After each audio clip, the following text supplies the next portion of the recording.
Hi everyone, Happy New Year's Eve and Happy New Year. Let's hope this next year will be full of good things for all of us.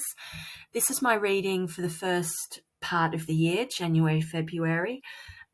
Just looking at the spread, the main themes that come out are action with all those wands, a change in leadership. The only major arcana we've got here is the Emperor and the Empress. So definite change in leadership or change in style of leadership. And overall, just a feeling of exhaustion and a decisive ending to something. So let's start with the Emperor reversed. I asked for a general card for an overview of the year and got this. So the Emperor represents leadership, government, power, the powers that be, your personal power and your will. It can be power even in families and workplaces. So this reversal shows that the power and their influence is weakened or lost or taken away. Okay, then I moved on to more specifically January, February.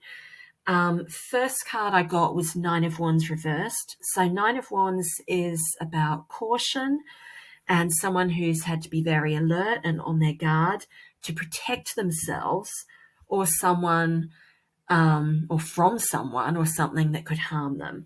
So it's an anxious card. It's a card of not being able to relax because something might stop you in your tracks and cause an obstacle or a challenge. Because this is reversed, it means this feeling can be reversed. You know, we've got so used to being on edge and having our adrenaline pumping, but the threat that we've been on our guard against will go. It will feel hard to relax though, and it will feel hard to not constantly be watching for the next threat. But this card is saying it will become safe to relax a bit because that threat is going. So that's good. And interestingly, straight after that, we get the 10 of Wands. So lots of wands in this reading is a sign that it's time of action where lots is going to happen. So 10 of Wands says it's the end. Tens are always endings of a long and tiring journey, especially here because we've got the 9 followed by the 10. It's a decisive ending to something very difficult. Okay, the guy with the wands here, he's tired and he's exhausted from everything he's been through. He's carrying this load and he's not looking up. He's near the end. He's nearly reached the village, but I'm not sure if he realizes that he's made it to the village. So the message here is you have nearly made it. So stop when you get there and just let go. It'll be hard to do this immediately because you've got so used to being, you know, in the struggling, but just keep going because you are just about there. You know, it's easier to do the last part of a difficult journey when you know you're at the end. Okay, after that, no surprises here. We've got the 9 of Swords. And at the point where I pulled this card out, I was actually interrupted and had to stop the reading, but it gave me some time to go away and reflect on these cards. You know, it has been a difficult time and these are challenging cards, but none of us would expect, you know, cards with rainbows and stars to come out describing how we've been feeling. So 9 of Swords is a general indicator of worry and angst and despair. I know some people are in particularly stressful situations, even aside from everything that's going on in the world at the moment. Could be to do with home, work, money, health, other people. For some people, there's an individual causing you a lot of problems.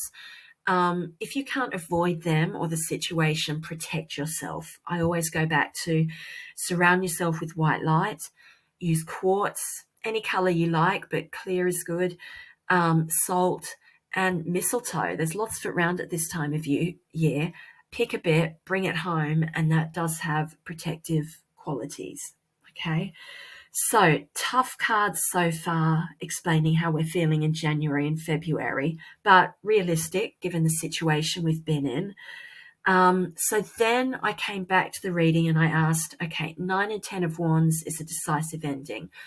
What comes next after that? And I got the Empress, which is a really positive card. It's a card of new life and growth and creativity. it says we are moving, and I feel this is more in March, April, so more should come out then about that. But we're moving into a new phase of life with a completely different frequency to what was before. She is Major Arcana, and so is the Emperor. She is upright, and he is reversed. She is his counterpart. So he's been upturned and had his power removed, but she's sitting there in her power with lots of new vibrancy and new growth around her. So his approach as a leader was authoritarian and dictatorial, kind of unemotionally intelligent and all about power. Her world is also dynamic, but it's more harmonious. It indicates more growth and fulfillment. And I'm thinking of all the things we haven't been able to do that have been paused. She represents a restart for all the things we haven't been able to do. And the Knight of Wands here says that her energy and her world comes in very quickly, and almost like it's a reaction to people shaking their stick and charging around saying, we're not having this anymore.